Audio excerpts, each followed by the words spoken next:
What's up, guys? I skipped deadlifts this week. I had some obligations early Sunday morning, which is normally when I go deadlift. And I didn't want to go Sunday during the daytime. I didn't know how many people were going to be there, and I am, trying to do my best to avoid people for right now, given what's going on. I work, me and my dad work at the same place, and he has COPD and emphysema, so I would probably be fine if, I got COVID-19. My dad, however, is susceptible to upper respiratory problems, so I'm doing my part trying to stay away from people as best I can. Anyway, if you guys haven't noticed by now, I'm doing some step loading with my squats and my bench press, or Larson press, keeping it at 365. Larson presses, I'm doing 5x5 with an AMRAP. Front squats, back squats, I'm doing 3x3s. And I'm sorry to everybody who I said Larson presses are so easy. I got spoiled on my big, wide bench at the gym. I was having a hard time maintaining balance on my bench here at work. So while it's competition spec height and everything, it's not quite as wide as the one we have at the gym. So 315 for a double on the overhead press. I don't know why I even tried the triple. I knew it wasn't there, but I guess a triple would have been a PR. So, and again with my weights, that's probably more like 321, I think, than 315. But it's whatever. Anyway, but yeah, let's talk more about the step loading. It's basically just keeping the same weight for an amount of time, and then whereas you would normally be progressing. Like for me, I've always done linear periodization, and step loading can kind of be done linearly in that sense too.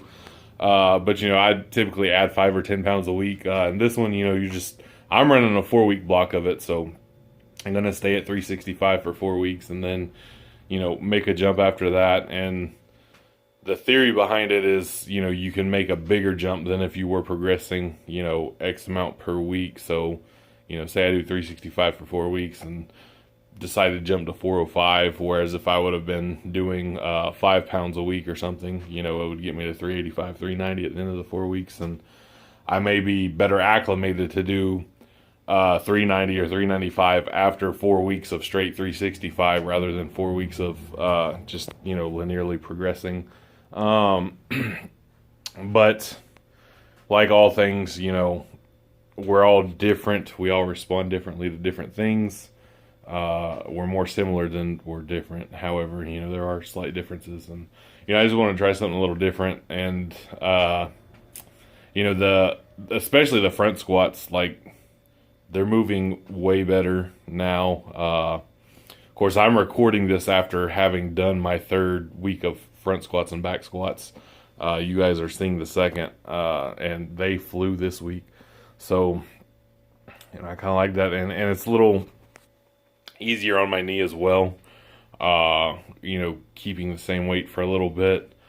And I think it's something coming to terms with. My knee always had soreness even before I tore my meniscus.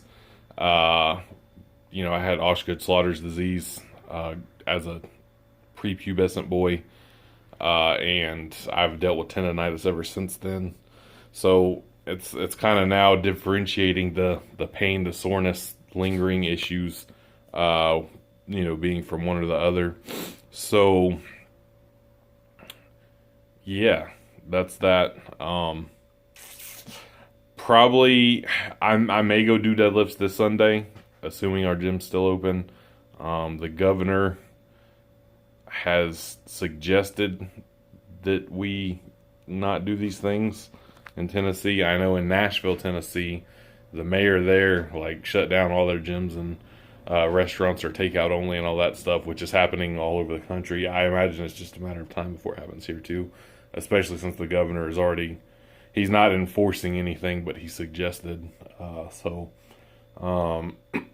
If I'm up at my normal early, 5:30 a.m. Sunday morning, and our gym is still open, I'll probably go there because I'll be the only one there anyway. But otherwise, if I do end up, missing more deadlift sessions, then I'll probably just put in a second squat day, and wing that or something. So Yeah, that's what's going on. This ended up being way longer than I wanted it to.